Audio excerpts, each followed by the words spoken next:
Assalamualaikum warahmatullahi wabarakatuh. Jumpa kembali bersama aku di channel Ita Murtasiyah.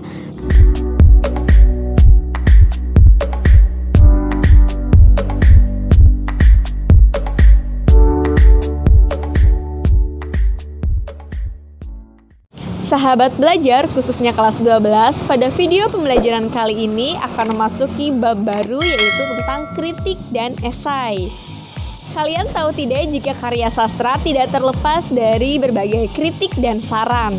Nah, dalam melakukan kritik dan saran tersebut, kalian tentu harus mengetahui terlebih dahulu seperti apa bentuk kritik dan saran yang baik dan objektif. Kalian ingin belajar lebih mendalam tentang esai dan kritik? Yuk kita simak penjelasan lebih lengkapnya.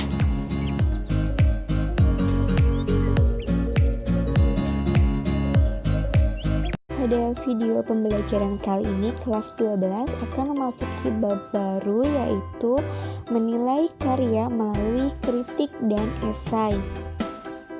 Yang dimaksud dengan teks kritik adalah teks yang berisi penilaian terhadap suatu karya secara objektif, baik kelemahan maupun kelebihannya, dan disertai dengan data-data pendukung baik sinopsis, alasan logis, dan teori-teori pendukung. Sedangkan teks esai berisi kajian tentang suatu objek atau fenomena tertentu berdasarkan sudut pandang pribadi penulisnya, bersifat subjektif dan disajikan dengan gaya bahasa khas penulisnya.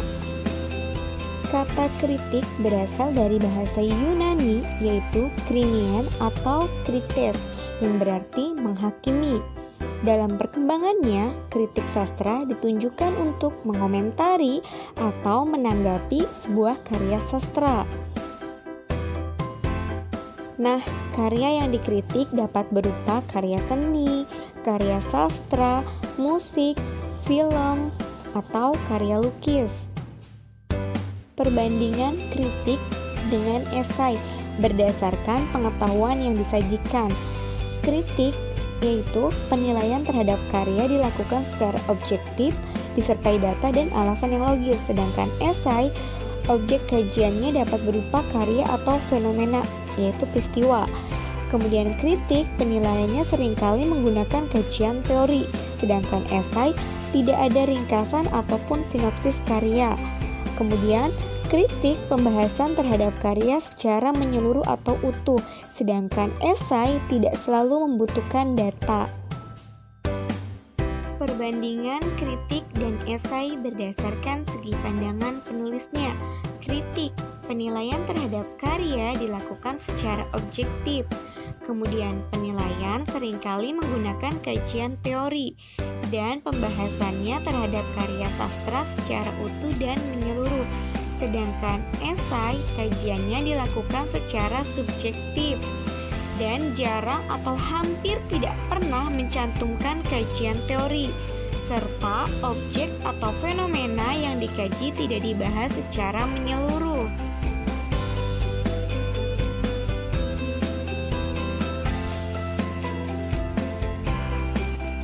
Selanjutnya, jenis kritik ditinjau dari sifat aslinya, yaitu ada kritik akademik dan kritik non-akademik. Kritik berdasarkan tujuan dibedakan menjadi 3. Yang pertama ada kritik pemaknaan, yang kedua ada kritik penghakiman, dan yang ketiga ada kritik penilaian.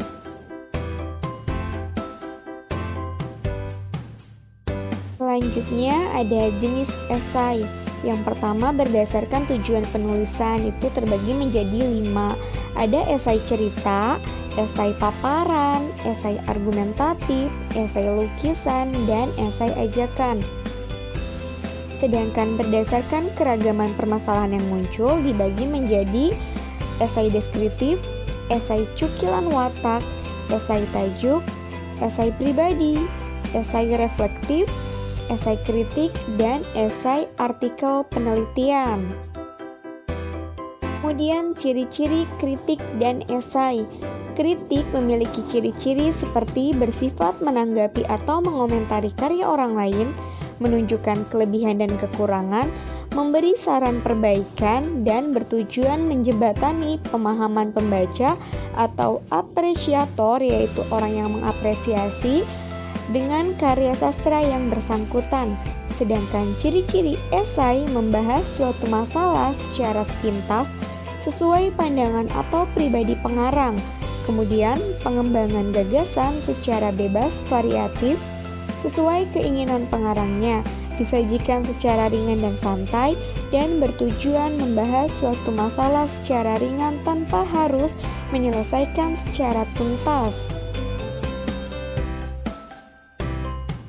Menyusun kritik sastra, ada beberapa prinsip yang harus dipegang oleh seorang kritikus, yaitu penulis kritik. 1. Kritikus harus benar-benar membaca atau mengamati karya yang akan dikritik. 2. Kritikus harus mengumpulkan data-data penunjang dan alasan logis untuk mendukung penilaian yang diberikan. 3. Kritik yang disampaikan tidak hanya mengungkap kelemahan.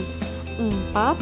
Kritikus harus membekali diri dengan pengetahuan tentang karya yang akan dikritisi. Dan yang terakhir, jika diperlukan, seorang kritikus harus menggunakan kajian teori yang relevan untuk mendukung penilaiannya. Struktur teks kritik dan esai sama dengan struktur teks eksposisi.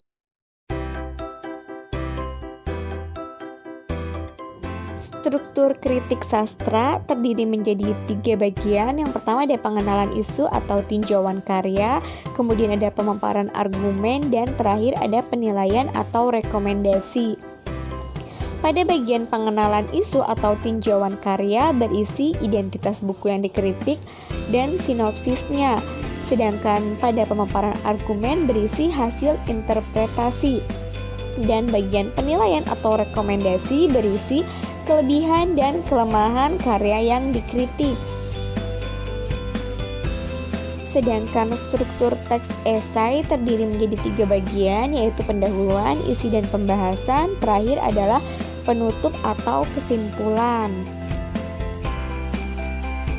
Selanjutnya adalah kaidah kebahasaan kritik sastra dan esai. Yang pertama, menggunakan pernyataan-pernyataan persuatif. Kedua, menggunakan pernyataan yang menyatakan fakta. Ketiga, menggunakan pernyataan atau ungkapan yang bersifat menilai atau mengomentari. Keempat, menggunakan istilah teknis yang berkaitan dengan topik yang dibahas. Dan yang terakhir, menggunakan kata kerja mental.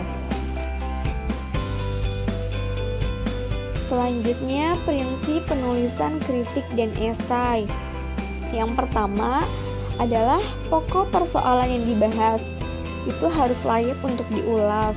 Jadi yang terpenting itu bukan yang diulas, tapi bagaimana cara penulis memberikan ulasannya terhadap karya tersebut. Kedua, pendekatan yang digunakan pun harus jelas. Ini bisa menggunakan pendekatan faktual atau imajinatif. Kemudian ketiga, jika ulasan menggunakan pendekatan faktual harus didukung oleh fakta yang akurat, nyata, dan objektif. Yang terakhir, pernyataan yang diungkapkan harus jelas, dapat dipercaya, dan dapat dibuktikan kebenarannya. Jadi bukan hasil rekayasa.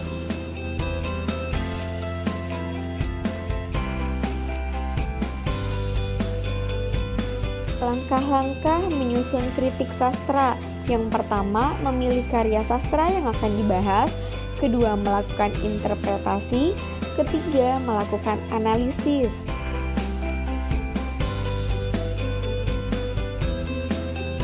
Selanjutnya ada langkah-langkah menyusun esai. Yang pertama, menentukan topik yang sedang populer diperbincangkan. 2. Melakukan riset atau tindakan meneliti, menggali, menyelidiki, atau menafsirkan suatu topik pembahasan. 3. Membuat kerangka. Lalu yang keempat, menulis dan menyunting, yaitu memperbaiki tulisan. Nah, sekarang sahabat belajar sudah tahu kan bagaimana proses melakukan kritik dan esai yang baik dan objektif. Sampai bertemu di video pembelajaran berikutnya. Assalamualaikum warahmatullahi wabarakatuh.